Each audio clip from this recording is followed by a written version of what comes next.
বিভিন্ন রঙের আতশবাজির বর্ণিল আলোয় ইংরেজি নতুন বছর ২০২৬ সালকে স্বাগত জানায় ইতালি।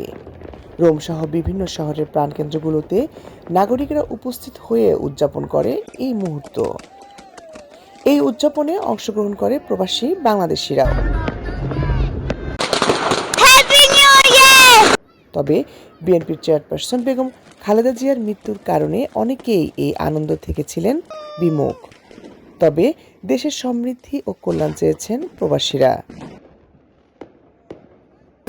সবাই এখানে আনন্দ করতেছে, কিন্তু আমরা আনন্দ করতে পারতেছি না, যেহেতু আমাদের দেশের সাবেক প্রধানমন্ত্রী মৃত্যুবরণ করেছে। এজন্য সবাই আমরা আন্তরিকভাবে দুঃখিত।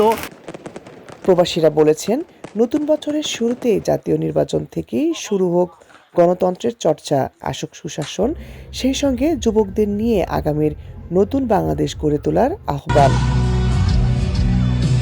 ২০২৬ আমাদের নির্বাচন আসতেছে। আমরা চাই নতুন সরকার গঠন করব, প্রবাস থেকে ভোট দিয়ে, এবং দেশে সুশাসন আসবে এবং গণতন্ত্র ফিরে আসবে।